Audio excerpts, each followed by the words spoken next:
అందుకే పెద్దవాళ్ళు ఒక మాట చెప్తారు, నీ జీవితం పండాలి అంటే నీకు పూజ వచ్చా రాదా వదిలేయి, నీకు వేదం తెలుసా తెలీదా వదిలిపెట్టేసేయి, నువ్వు ఉపనిషత్తులు చదువుకున్నావా చదువుకోలేదా వదిలిపెట్టేయి, రామాయణ భారత భాగవతాలు తెలుసుకున్నావా లేదా వదిలిపెట్టేయి, దక్షిణామూర్తి యొక్క మూర్తిని చూస్తూ కూర్చోవడం నేర్చుకో, అదొక్కటి నేర్చుకో చాలు.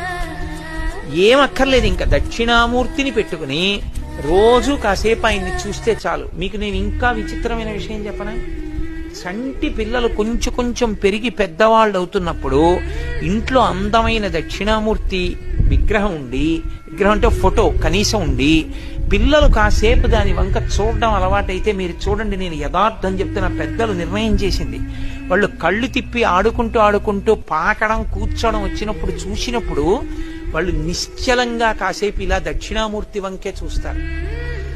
పిల్లలు చిన్నతనంలో దక్షిణామూర్తి వంక అలా ఎదురుగుండా కూర్చుని చూస్తే 2 ఫలితాలు వస్తాయి. అపమృత్యు దోషం పోతుంది, సరస్వతి కటాక్షం కలుగుతుంది.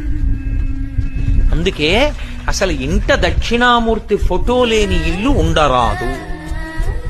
అంత మంగళప్రదము